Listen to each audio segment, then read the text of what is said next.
Alright, what is up, you guys? I just finished watching My Status as an Assassin obviously exceeds the hero, one of the latest group isekai animes, and it was actually pretty darn good. Let's talk about it.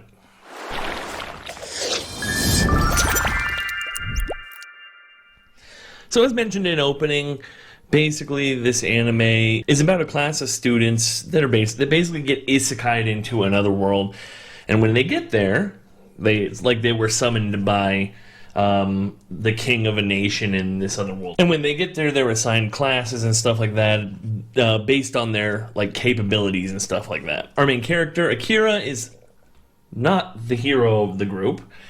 That is one of his classmates. Akira is basically just another piece of the party, to say the least. And naturally, they are summoned to this world in order to remove the Demon King from the world, who is causing problems. This anime was kind of a late add for me to the season. It wasn't something I had kind of planned to watch. Normally when I am going through a season of stuff, I'll go through and get everything kind of laid out that I plan to watch.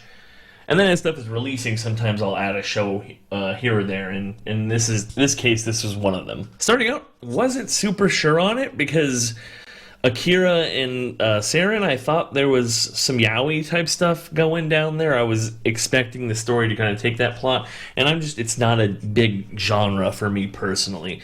So I was a little bit concerned and kind of turned away in the early episodes, but that kind of gets by the wayside eventually pretty quickly. Which then, ironically enough, opens the door to one of my top ships of the season, which is Akira and Emilia. I think those two really complement each other well as characters, and I think they feed off each other pretty well in terms of their nature as characters in multiple regards. I think the main cast of characters in the series is pretty good. Pretty much all of Akira's group, after he kind of breaks away from his classmates, is pretty darn solid. I like Crow, I like his cat companion Knight, and then of course Emilia.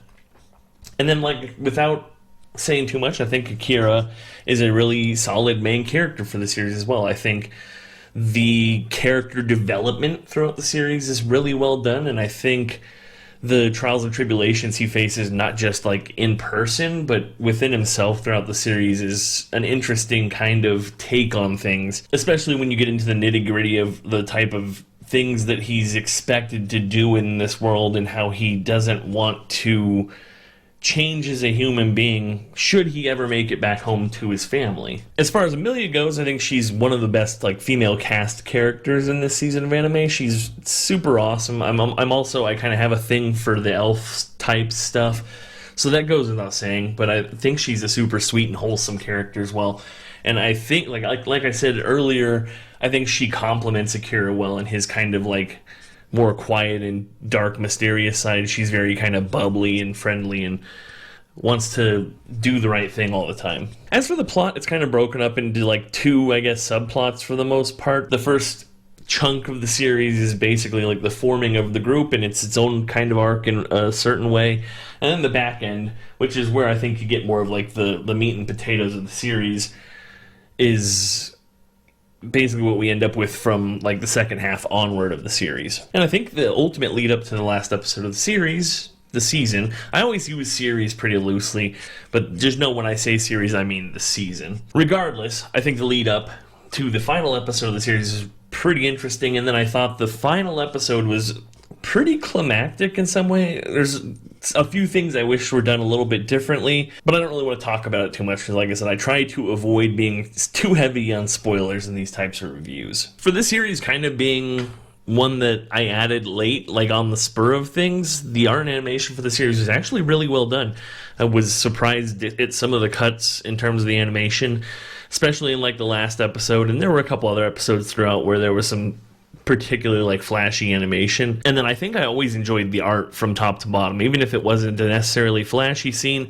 The characters always looked really well done. The backgrounds and environments, everything just looked really solid in this anime. As for where they kind of leave things off, I think they 100% leave the door open for more of the series. Hopefully it gets a season 2, because I would actually really enjoy it considering where things have gone, and I would love to continue to see the character development with Akira, because in this first season, like I said, he had to go through a lot, and honestly he had to overcome a lot of mental struggles, and I think the cast of characters around him does in the long term really help him out in getting past some of those struggles. As for my rating, I think I'm giving it a 72. It's definitely good enough to be in the 70s. I just didn't know how far in to go. But then again, I think that comes back to whether you're a fan of the isekai type genres and stuff like that. That being said, I'll be keeping an eye out. Hopefully there's some sort of announcement pretty soon. Normally when a season ends for a series, they're pretty quick to announce the second season if something like that's coming, or I guess predetermined.